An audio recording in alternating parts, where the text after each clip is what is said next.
wash my face every day. I try to write songs every day. John B. is the singer-songwriter behind American Opera. Based out of Brooklyn via Michigan, B toured extensively with more than 300 North American shows in 2017, leading to the debut record Small Victories. Today, he shares more about his work as a songwriter, how he continues to make music that comes from the heart. In addition to listening to this podcast, you can hear American Opera at the Leopard Lounge in the Temple Theater live on December 23rd.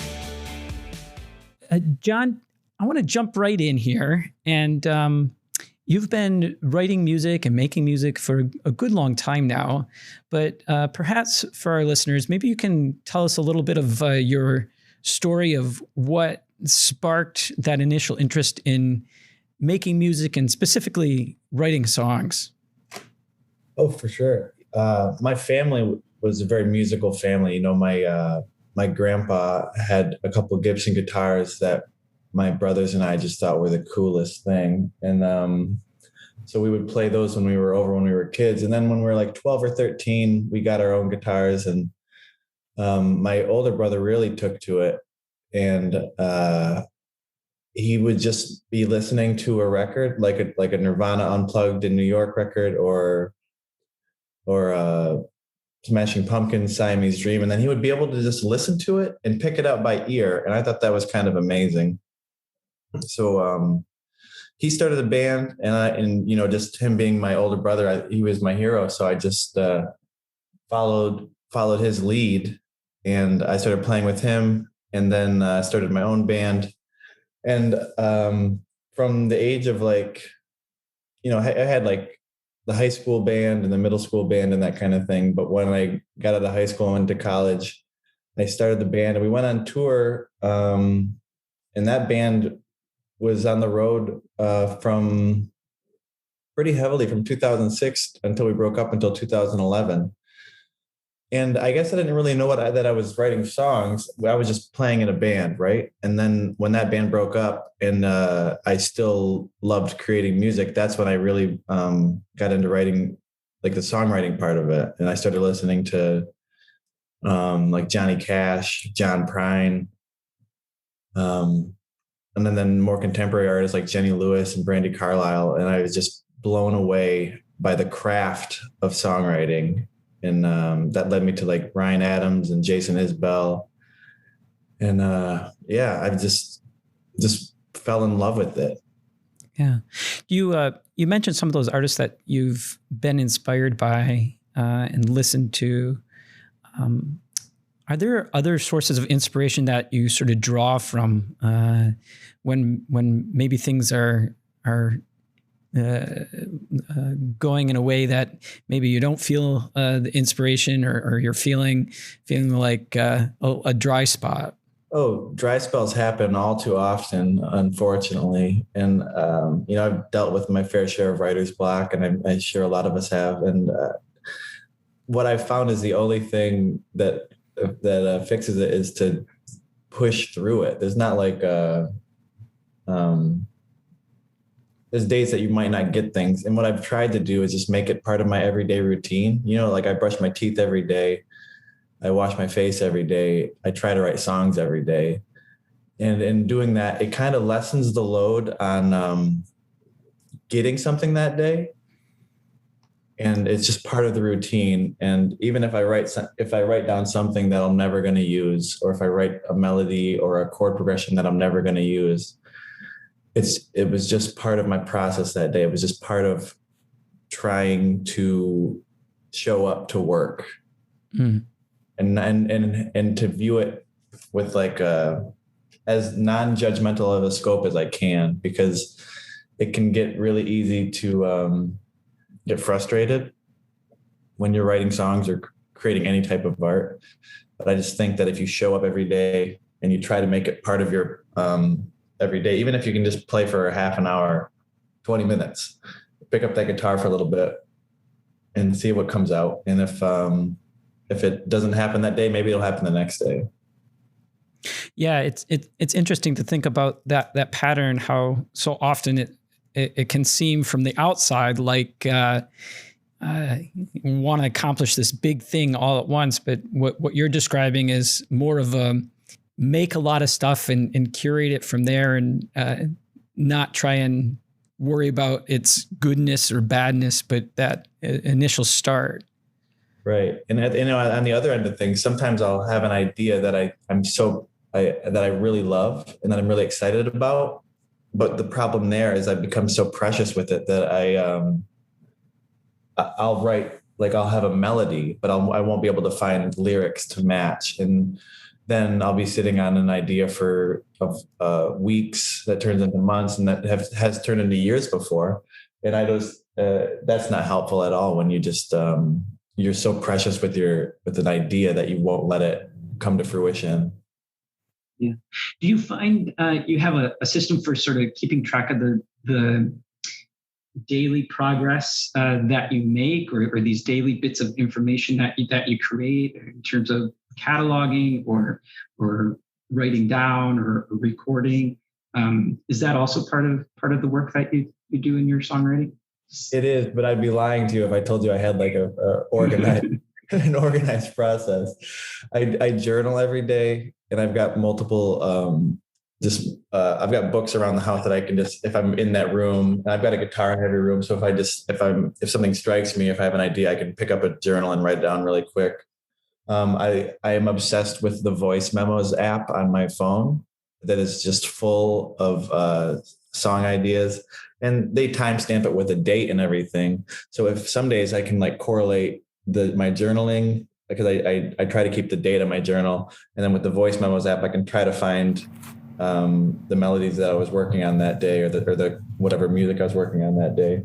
And sometimes you can marry them together, and other times you're like, what the hell was I thinking? This sounds terrible.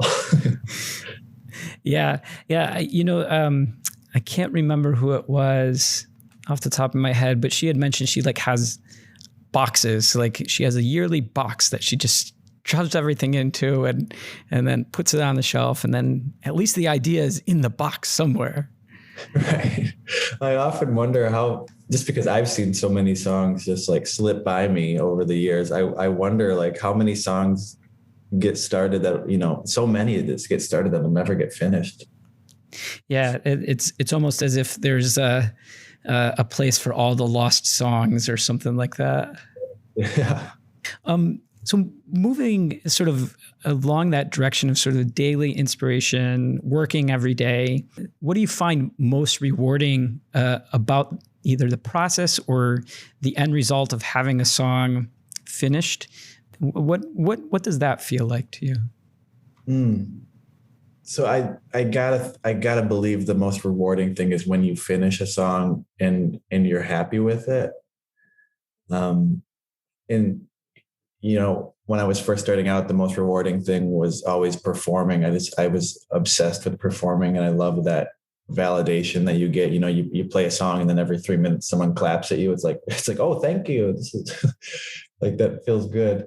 And now I think the craft, just like, because it's so exciting when you're just playing the guitar and something pops in your head that you fall in love with, and it's like a melody that resonates with you.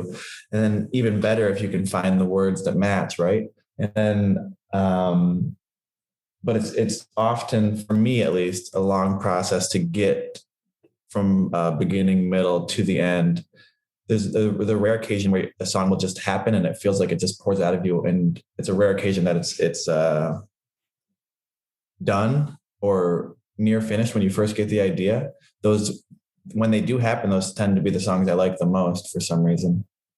But I think the most rewarding thing is when you put the pen down and you look at the lyrics that you wrote, and you've already edited them, and you've the story makes sense, the emotional tone makes sense, and you feel like it's a proper marriage of everything that you want to happen in the song. And I think when you sing it a couple times and you don't need to look at the lyrics anymore, because you're starting to learn the song and know the song. And when you feel like it's a completed piece of work, that is what makes me want to do it again. because in between songs, like if you're struggling to finish a song, which happens all the time, like I can start a billion songs. It's the ones that make it to the finish line that like make me want to keep going. Yeah.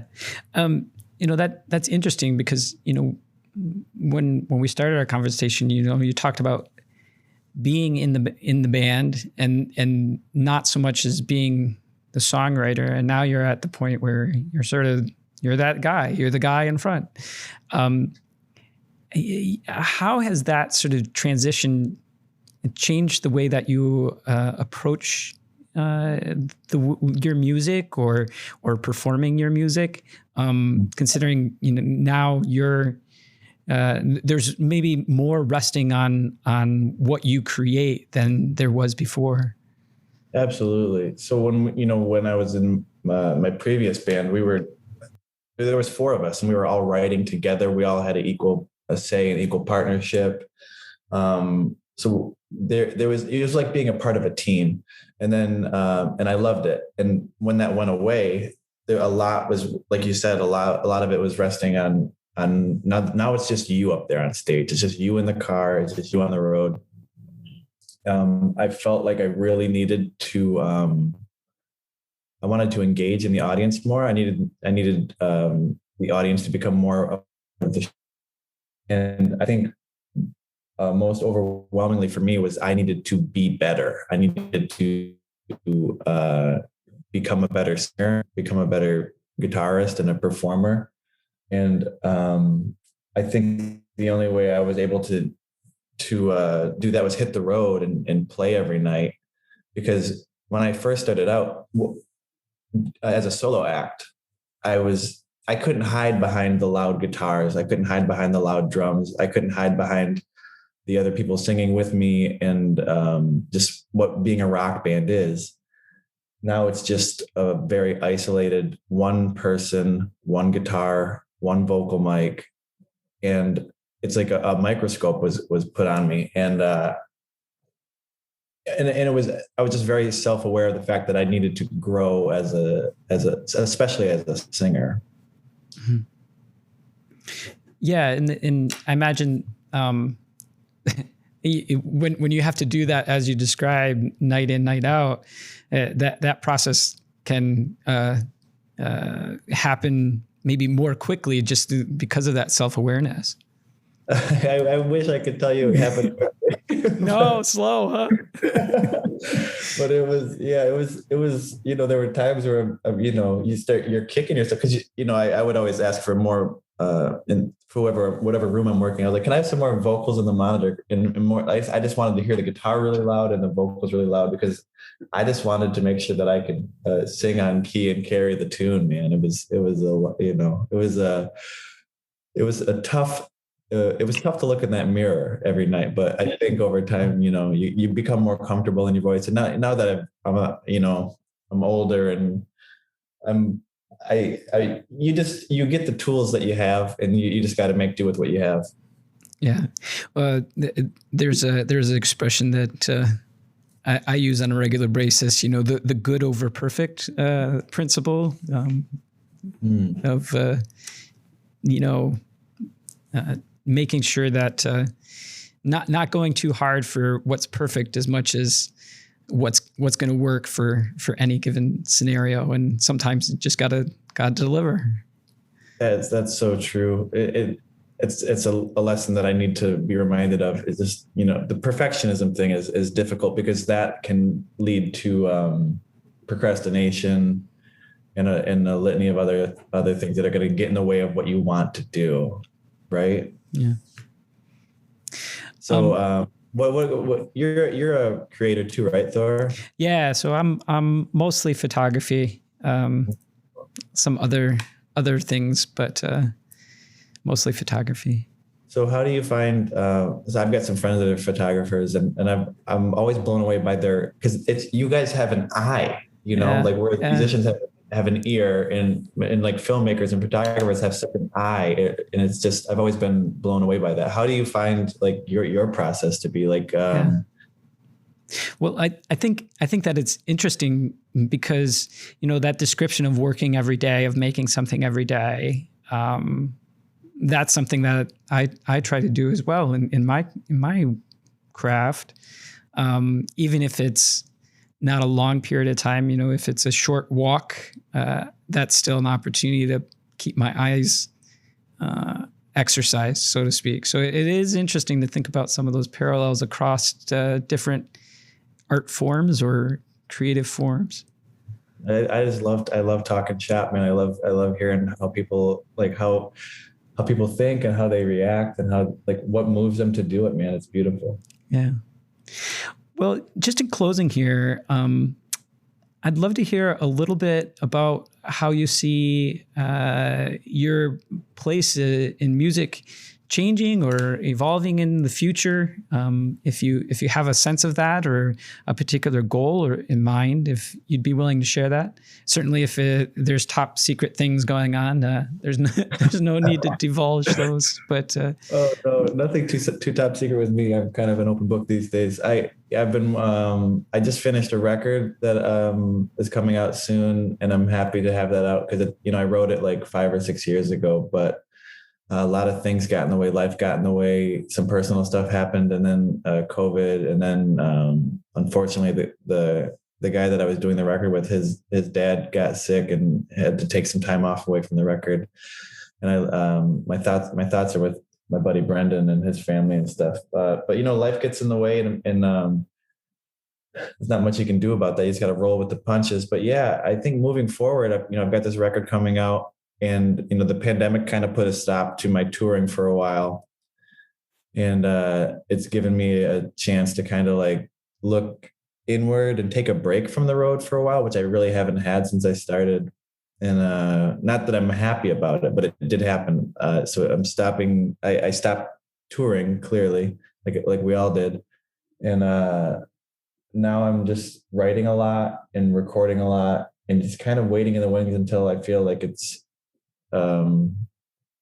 ready to go back on the road, because I do love performing still, and I just don't know if I'll be on the road as much. And I think I'll be writing a lot more and recording a lot more, and hopefully releasing music a lot more frequently, because I've always had an issue with waiting on songs and taking it takes so much time for me to complete. And what I really would like to do is kind of pump them out and not judge them so harshly, and write them as they are. And then, hit the record button and then release them. Because I think, the world has changed in a lot of ways, and music has been changing for a long time. And I think the traditional thing, well, it started off, you would release singles way back when, way back when, way before our times. And then after a while, you put out a record, and now I think it's kind of going back more towards singles and stuff. So with how everyone's listening to music on Spotify and Apple Music and all these streaming services, I think it makes more sense to release them as they come, and then maybe put a collection out on vinyl or whatever. But yeah, it's interesting to see how things have changed over the years, because I used to be able to pay rent based on CD sales in my old band, and now you can't convince anyone to buy a CD. It's an interesting change in the industry and in life.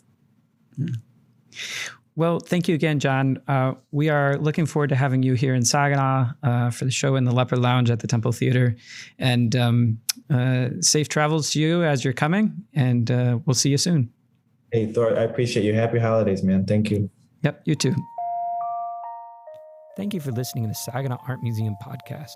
You can stay connected with the museum through our website and social media channels. We invite you to become a subscriber of this podcast or become a monthly contributor to the show to help us carry out our mission of providing art for all.